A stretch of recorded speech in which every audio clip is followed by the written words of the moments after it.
give us our van. Wait a minute, it was not that easy. In fact, that was like the most stressful day of my life. And I can tell you right now, financing a van, especially a cargo van you want to convert into an RV, is not easy. Hi, we're Becky and Austin. We spent 4 months and $8,000 turning this empty shell into a home equipped for full-time living. We're going to show you how. Welcome to Lifepothesis. In this video, I'm going to cover the basics of what you need to know before you embark on a van conversion journey. First, I'll talk about the process of deciding your budget and saving money for your van purchase, which overlaps significantly with researching, planning, and designing your van. Then, I'll share tips and tricks for actually finding a van to buy. Next, I'll dive into the confusing world of financing, before finally covering how we successfully got insurance for our van's value before, during, and after our conversion was complete. First, you need to get your money together. And this can be a long stage depending on if this is something you've been saving for forever, if you have savings for a different project like we had for our tiny house. We had plenty of money set aside to build a tiny house that really just rolled perfectly into this project instead. And we made sure, we made an estimate for how much it was going to cost us to buy and build this van. We decided on a very strict budget that we were only going to spend $8,000 on our conversion. And this wasn't just a pie in the sky number that we pulled out of thin air and decided $8,000. That's it. What we actually did was I researched a lot of other people and figured out how much they said their van builds cost, which was kind of sparse information at the time, which is one of the reasons that I wanted to document absolutely every penny that we spent on our van build. It was very important to me to provide that resource to other people because I found it very difficult to figure out exactly what that cost was going to look like for us in our build. Besides looking at what other people had spent on their van builds, this was the part of the process where we did a lot of research and planning. So we decided what components we would need to put in our van and price them out and put links in a spreadsheet to we were going to buy this at Home Depot and this at Lowe's and this on Amazon. That's how we came up with a rough budget. We also made the decision pretty early on in this research and planning process, which was happening while we were saving up our money. We decided that we were going to reuse and repurpose and recycle as many materials as we could, which means that we wanted to salvage different things from leftovers from people's building projects. We did a lot of garbage picking. We bought things at garage sales and secondhand stores. And that was a decision that we had to actively make, and that really informed our budget. While you're researching, planning, and designing your van during this money accumulation phase, you're going to want to decide what kind of van you actually want. Now, this is something that is a big decision and will affect almost all of your other decisions in the future.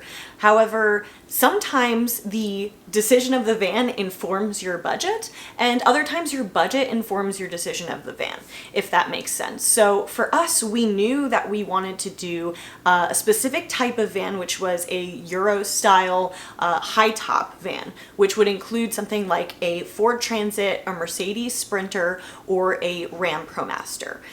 We wanted to be able to stand inside because we're both fairly tall, and that was very important to me to make it feel like a home.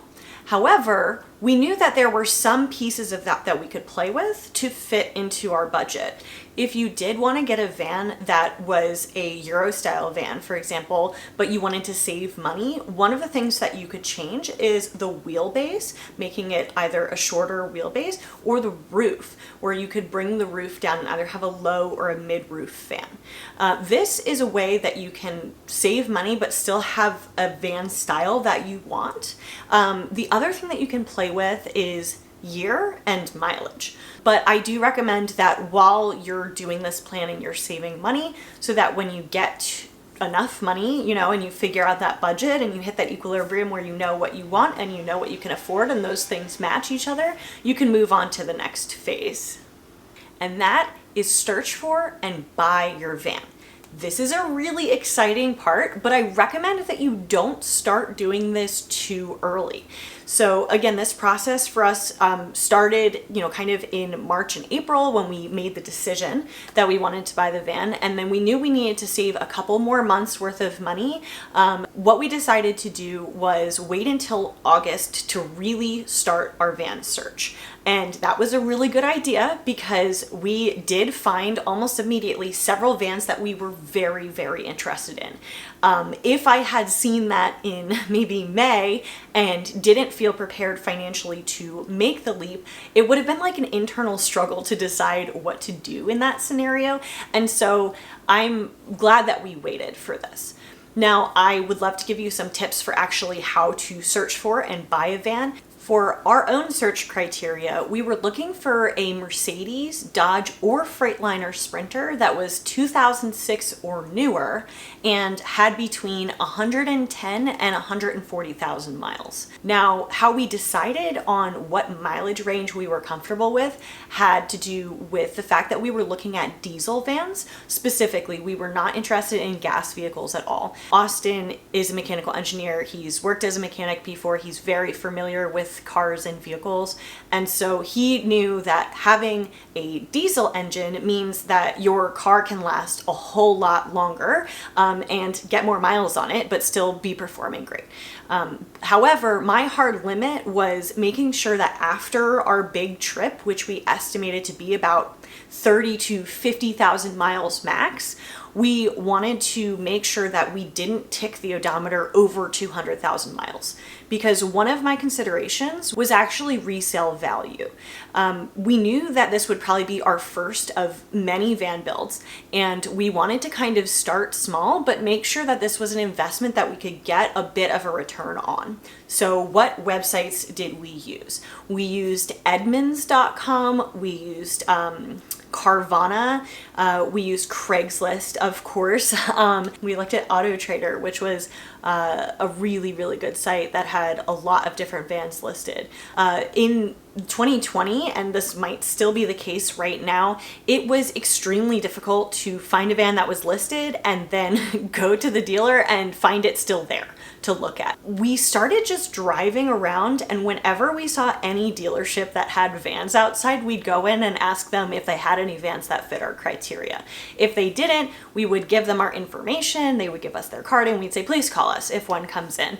We found a dealer who was listing several vans on Craigslist. Now, none of these vans fit our criteria perfectly, and so we decided, you know what, let's just go visit and take a look at what he has on his lot. Now, he had like 8 or 9 absolutely perfect for us Sprinter vans on his lot that were not listed anywhere online. This is the dealer that we found our van at, and we did kind of annoy him because we were like, can we look at that van? Can we look at that van? How many miles does that van have? And he at one point was like, how many vans are you gonna buy? We got the information for the van that we ultimately ended up buying. We asked to take it for a test drive, and as soon as we got in the van and started driving, Austin and I looked at each other and said, this is the van. We're anticipating a certain number that he's going to say, right? And so we asked him like, okay, we drove it around, we liked it, how much is this one? So here's what he said for a 2010 Freightliner Sprinter, long wheelbase, high top with 138,000 miles. $16,900. So this was the van that we ended up going with. Now, what we didn't know, and I'll admit, I have never bought a car from a dealer before. I was gonna say a new car. I've also never bought a new car before. So when we went to actually say, okay, we really want this car, the guy said, okay, you need to put down a deposit. And we were like, oh, we didn't bring enough money for that. So we said, how much is the deposit? $500. Oh, you can just take cash over from the ATM in the gas station next door. So we put down the money because we were like, yes, we want this van. Before you put any money down to deposit on a van, make sure that either you, someone you know who's familiar with vehicles and mechanical stuff and the way that cars and vans should work, or an actual certified mechanic takes a look at this vehicle to make sure that it's in good shape, that you're not wasting your money, that you're not buying a money pit. Besides looking for mechanical issues and rust, you want to make sure that you get the vehicle's record, like a Carfax, for example, to make sure that it hasn't been in any major accidents, it doesn't have a salvage title. We immediately ruled out any vehicles that didn't have a title or didn't have a clean title. We need to get the next couple things in order, which is financing and insurance. Super exciting stuff to talk about. This could be a lot easier if you're going to buy a brand spanking new van directly from the dealer and they do, 0% financing with nothing down or something like that. But in our case, we were buying like pre-owned from a reseller kind of mom and pop dealer who got this at auction, and we decided that we were going to finance the vehicle and pay cash for the build. And so we just dove headfirst into this land of financing vehicles that we had literally never been in before. And I can tell you right now, financing a van, especially a cargo van you want to convert into an RV, is not easy. All right, here's where we get into the really fun stuff. Financing is how we're going to start. So you have to decide if you even want to finance. This is going to be part of the decision-making process in step 2 when you're thinking about your budget and planning your van build. Do you have enough cash on hand to do a build? Are you going to do it slowly as you continue to earn money? Are you planning on working full-time and building? So as the money comes in, you can keep doing that process. For us, we were planning on completely stopping working and building the van full-time with the savings that we had and then traveling on the rest of our savings. So the other thing that we had to factor in was, do we want to put all this cash into the van and not have that much money to live in it and travel in it while we're taking a mini retirement from work? That is part of the budget that you're going to have to figure out. When you finance, you're going to need a down payment and then you're going to need a lender. I definitely recommend working with a credit union. If you have one, you can check if there's a local credit union where you're eligible to join just because of where you live or where you work. Working with them was a really great experience because not only did they offer lower rates than larger bank lenders, but we could work directly with a single person who literally was like in an office in our town, who handled our whole case. Like, she was our touch point, our contact. When we had issues, we ended up being able to work something out because we were actually basically told that we could finance the van for a super good rate. And then the day that we were going to pay the deposit and get the check basically to give to the dealer to pick up the van, they called us and said, "Oh, we didn't realize that this is a commercial vehicle. We don't do financing for commercial vehicles." And we were like, "We told you that it was a van. Like, we told you it was a Mercedes Sprinter." And they were like, "No problem." I don't know if like the woman just didn't know what a Mercedes Sprinter was and assumed that it was a car.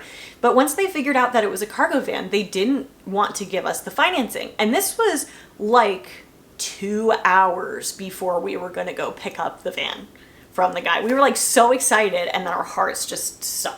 Like, oh my gosh, you're telling me that you can't finance this? Where the heck are we gonna get this money? They said, okay, well, we'll do a slightly higher rate, and we will put in the contract paperwork that you sign that you're not allowed to use this van for commercial purposes. Because we're like, look, this is going to be a personal vehicle. Like, it's going to be a camper van. We're not planning on carrying stuff around or doing contractor work with it or whatever. They were like, okay, fine, we'll do that. They got everything together. They said, all we need is your insurance. And so we had called around and done research on what kind of insurance we needed. We wanted to make sure that it would be covered as a camper van that was converted by us, meaning 2 people that are not RVIA certified. We don't have, any fancy business insurance for this. And so we did a lot of research. We landed on State Farm, which was actually the only company that we could find, at least in our area, that would do what we were looking to do for insurance. We called up our local agent. Again, super good idea to get in contact with your local agent. You know that you're talking to Kevin or whatever every time you call, and he's familiar with the fact that you have this like weird case where you want to insure a van, right? So we called and we said, hey, we want to insure this van. It's a cargo van. It's going to be converted into an RV. And once it's an RV, we want to have RV insurance on it instead. And he said, no problem, never done this before, but I know someone who has. I'm going to contact them. We'll get this paperwork all set up for you. The only problem was, if you're getting financing, they're going to want not just your temporary proof of insurance, like that piece of paper you put in your glove box, but they're going to want an insurance binder. You also need to let them know that you're financing this vehicle and that there's going to be a lien on it. We made sure to tell them that so that the paperwork properly reflected that. For example, on the insurance, credit union was listed on there as like a lien holder, and that was part of the requirements from the credit union. So, you know, we're very lucky that we were able to work something out with them. But let me just tell you, that was like the most stressful day of my life. I woke up so excited. We're gonna go get our van. This is gonna be great. And then it was just horrible for like basically the rest of the day.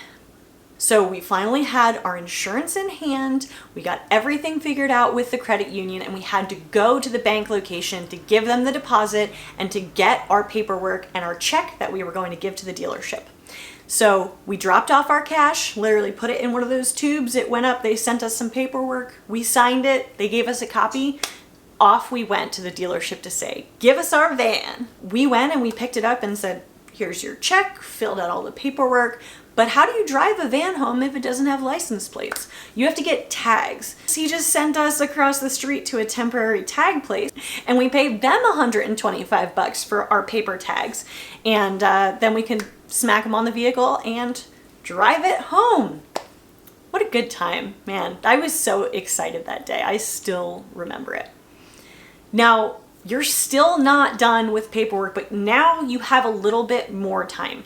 You do have to figure out your registration. So look up with your state and make sure that you get it registered within the required time period and that you pay the correct amount of taxes for how much you think the vehicle is going to weigh once it's built out. And we actually estimated pretty close to what it actually ended up being, but it was a total guess and it really affected how much we paid for taxes.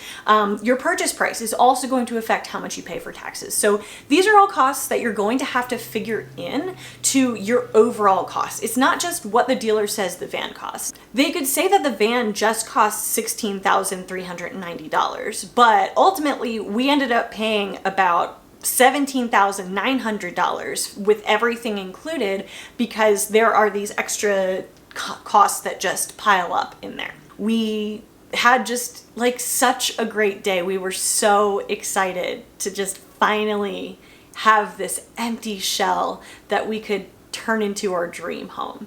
And we have actually made a van tour video of the completed van, which, now you can, once you know all the boring but very important things about buying a van, you can jet ahead into the future. 4 months, $8,000, lots of blood, sweat, and tears, and see what the eventual van build ended up looking like. If you want to see how much everything cost, you can go to our website at lifehypothesis.com/our-van, and you'll see a breakdown of all of our systems. If you want to save yourself the pain of doing the research and making the spreadsheet that I made to try to budget out what our van was going to cost, we have an Amazon storefront now so that you can see nearly all of the items that we used in our van, save for things like plywood and insulation that we did have to get from like Lowe's and Home Depot. Those are listed on our site though. And you can just go in there, put it all in your cart, and see what it adds up to. If you have questions, please drop them in the comments. Let us know. I'm happy to talk more specifically about any of these topics that we covered or anything that I forgot to cover. And if you could please subscribe, like, and then hit the bell here, you'll get notified every time we come out with a new van build video where we are documenting every step of the journey to converting our van for just $8,000. Thanks for joining me. Hope to see you next time.